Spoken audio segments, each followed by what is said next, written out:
Selamat malam, berjumpa kembali bersama saya Sandro Jabrik, wong ganteng sak donya mohon untuk tidak menyebutkan nama dan identitas dalam percakapan ini karena percakapan ini saya naikkan dalam konten YouTube. Ini harus diklarifikasi nih Bu, sampean ngomong saya berangkatin, siapa yang ngasih tahu Bu? Ya enggak, waktu itu kan saya baca di sosmed kalau nggak salah ya, di medsosnya Mas Sandro loh. Kalau nggak salah itu kan ada status gitu loh, berangkat ke Jepang gitu, kirain saya Mas Sandro itu berangkatin ke Jepang juga gitu. Dikonfirm dulu Bu, ditanyain, jangan cuman baca terus dianggap cuman anggapan. Nanti nek sampean ditakoni sama yang lain jawab sama Sandro lo berangkatin lah, jadi fitnah nanti di cross check dulu. Makanya langsung tak telepon, saya mau meluruskan gitu. Oh iya, saya tahu. Ini kan ceritanya saya cari info-info untuk ke Jepang ya buat anak saya. Terus takutnya kan kalau yang asal masuk itu kan takutnya nggak resmi gitu kan, kita juga takut juga gitu. Jadi coba hubungin Mas Andro gitu kan, istilahnya saya sudah tahu lah orangnya, sudah di sana sudah jumpa, sudah sering jumpa, sudah kenal kan, nggak mungkin kan Ida kan kayak gitu. Siap. Jadi kan ini ceritanya tadi itu saya cari info gitu, soalnya anak saya kan minat berangkat ke sana gitu, cuma kan nanya-nanya minimal itu umur berapa gitu kan, dia kan juga belum ada 18 kan gitu, cuma sudah pengen berangkat ke sana gitu. Oke, saya jelasin ya Bu. Kalau saya bilang saya sudah share tadi 2 link ya, itu silahkan dicari infonya. Jadi anaknya sampean suruh nanya ke sana ya. Anaknya pasti lebih tahu, lebih pinter, lebih ngerti. Nah, saya kasih penjelasan sampean itu clue. Jadi kalau seandainya ada berita, ada yang bertanya, itu bisa meluruskan jawaban. Jadi kalau sampean tadi bilang anak saya mau kerja, iya, kerja di Hong Kong itu kerja di Jepang itu harus sekolah dulu. Sekolah bahasa. Iya. Ya. Makanya tahu. Makanya sampean bilang ini kerja loh, bukan sekolah loh. Ya sekali lagi, kalau kita itu harus belajar dulu, beda sama di Hong Kong. Di Hong Kong belajarnya di PT, kalau mereka di LPK. Karena standar Jepang, standar di Jepang itu kalau kita mau bekerja di sana secara resmi, sekali lagi ya secara resmi ya, ini beda lagi kalau cari kerjanya kayak saya Bambung dan cari kerja berangkat ke sana jadi turis, itu beda persoalan. Ini kalau kita resmi, kita harus mempunyai sertifikasi bahasa itu N4 atau minimalnya N5. Itu namanya namanya JLPT, tes kemahiran bahasa Jepang. Nah, sekarang tergantung visanya. Nah, visanya magang atau visa Tokutegino. Jepang sudah ada 2. Ada yang magang, ada Tokutegino. Nah, ini saya jelaskan sama Ibu supaya Ibu nanti memberikan gambaran buat anaknya, supaya anaknya nanti juga tertarik untuk mempelajari sendiri. Nah, sekarang kalau kita pertama magang lah, kalau magang itu pasti dicarikan LPK dan sekali berangkat itu bisa banyak. Itu kalau magang ya langsung di perusahaan banyak, karena magang gajinya nggak terlalu besar. Ya 8 juta dan 12 juta itu maksimal kalau dia lembur. Bisa 15 juta itu keren. Itu magang yang keren. Nah, makanya yang magang aturannya biasanya sampai kalau nggak salah 3 sampai 5 tahun. Saya sebenarnya ingin mewawancarai anak-anak yang magang, tapi saya belum ketemu supaya penjelasannya lebih detail. Nah, saya cari info-infonya di YouTube. Oke, itu kalau magang. Dan kebetulan istri saya ini punya temen karib, bestinya waktu di SMEA. Kebetulan anaknya sudah berangkat ke Jepang, ke Shizuoka, tapi statusnya magang.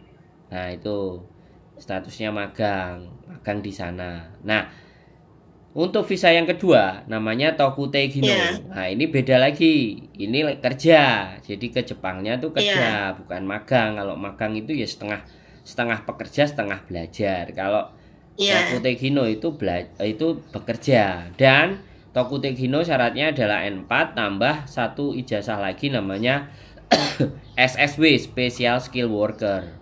Nah, Special Skill Worker ini ada 14 bidang, mulai dari pertanian, kemudian konstruksi bangunan atau pengepakan barang, kemudian hospitality atau misalnya restoran, ya kan.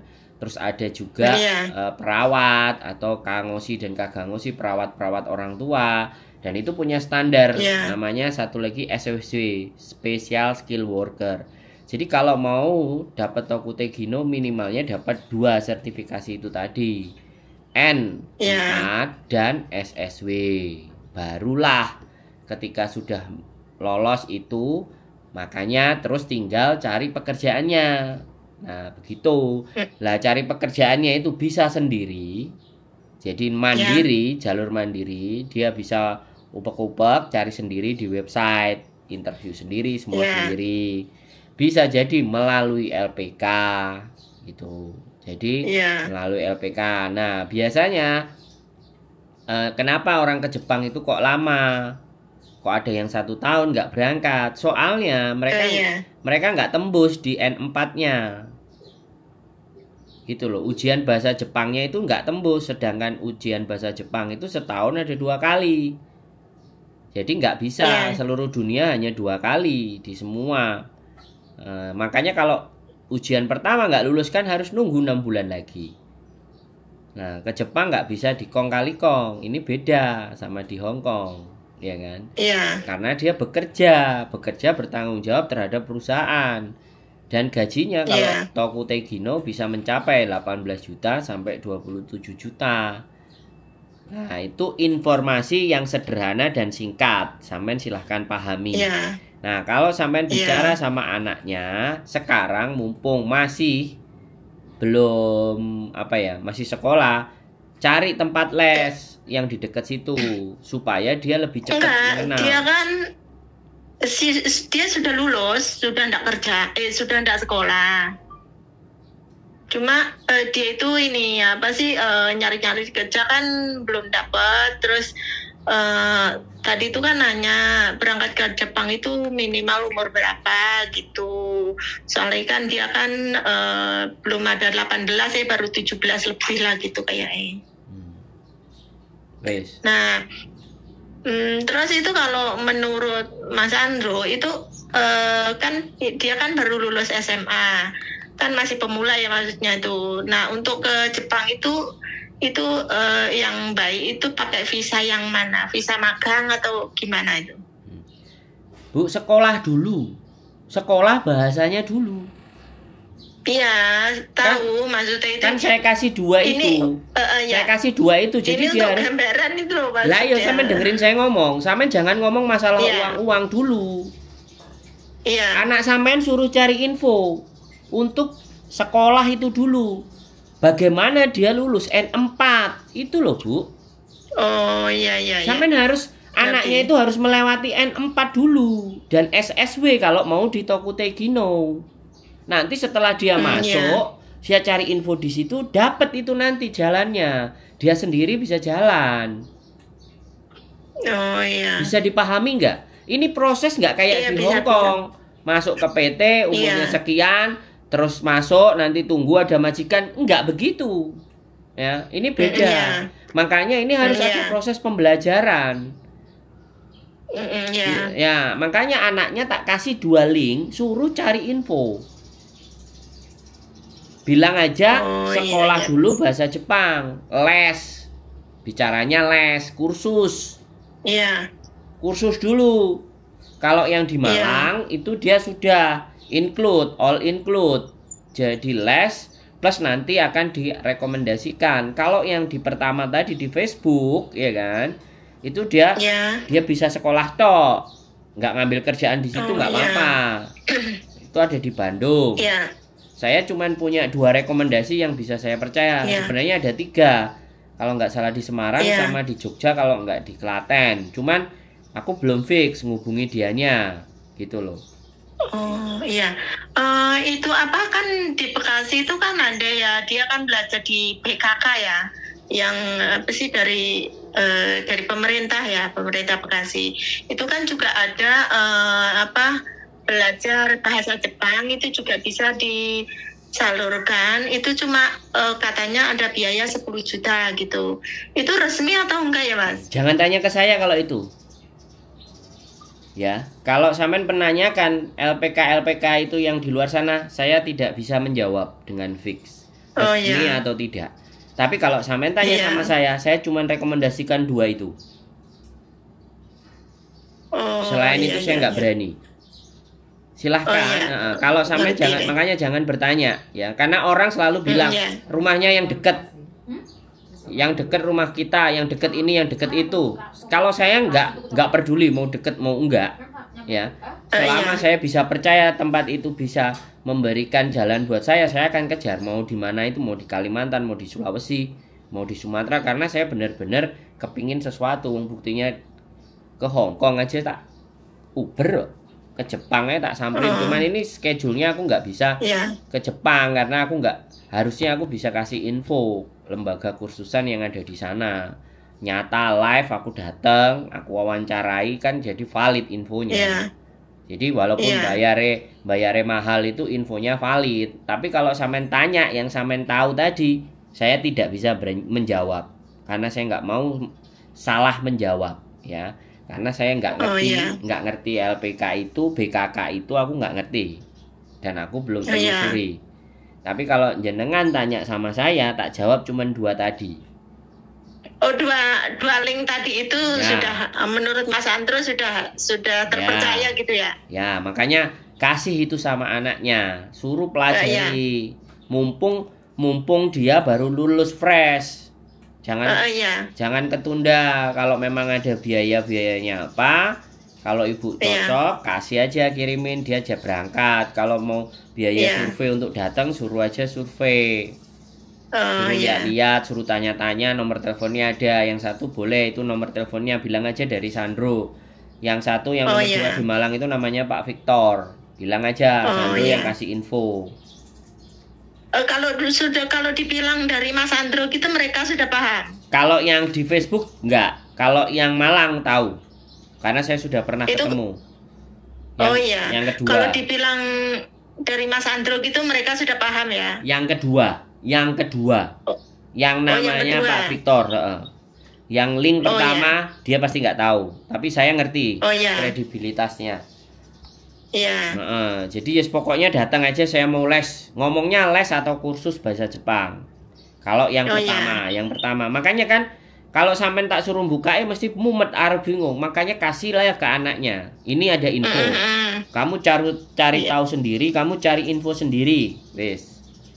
Terus apa yang saya jelaskan sama sampean tadi, jelaskan juga sama anaknya. Jadi biasakan segala sesuatu ke anak itu jangan uangnya. Inilah mental orang Indonesia, selalu bertanya berapa uangnya, bayarnya berapa. Jangan, tapi cari tahu dulu caranya. Ya, uang itu bisa dicari, ya kan? Tapi cara ini loh yang paling penting. Kalau orang sudah bilang uang, penipu itu pasti akan datang. Itu loh Bu, ya. Sekali lagi nih tak kontenin. Apapun persoalan itu jangan bicara uangnya, tapi yang kita tanyakan kira-kira bagaimana caranya. Nah, dari cara itu masuk akal nggak? Logik nggak? Jadi jangan dibicarakan uang. Kalau sampai di awal sudah membicarakan uang, itu kesempatan. Makanya kenapa teman-teman itu banyak tertipu. Karena selalu pertama yang ditanyakan adalah berapa uangnya. Masuk akal nggak? Masuk akal nggak? Ya, makanya dalam mencapai sesuatu, ibu harus kasih tahu ke anaknya. Kalau anaknya nanya berapa uangnya, sudah kamu cari info dulu. Jangan ngobrol masalah berapa uangnya.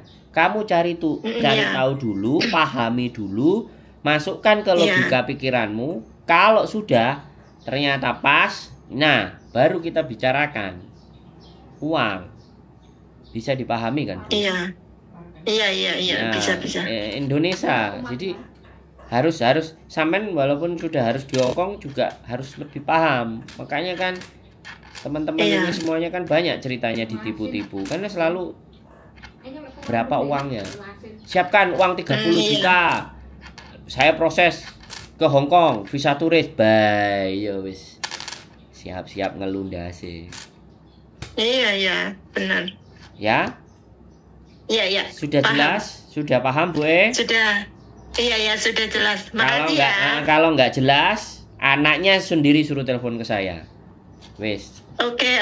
Nanti tak sampaikan linknya. Nanti kalau kurang paham langsung tak suruh hubungin Mas Andro saja. Suruh nonton channel YouTube saya juga biar dia tahu dan kenal. Iya. Tak terang undangannya. Siap, sehat selalu Bu Matur sembah nuwun. Assalamualaikum. Nah, orang tua ya teman-teman. Orang tua itu kayak gitu ya, angger ya kan, tanya langsung sensot. Pemenang saya masih anak kecil, sebenarnya nggak boleh ya. Tapi bagaimana ya, kalau kita tidak menjelaskan seperti itu kan kasihan. Sedangkan anaknya kan perempuan, ya. Jadi ya sudah. Kalau sama orang tua, sorry to say, ngomong aku bengek-bengek, tujuannya bukan ke situ. Bukan marah-marah, tujuannya adalah membuat dia jadi lebih paham. Karena namanya orang tua ini kadang-kadang ya, cara menyampaikannya itu harus benar-benar supaya nggak keliru. Oke, gitu aja teman-teman. Waktunya mandi, keep stay tune my YouTube channel and see you next video. Bye bye.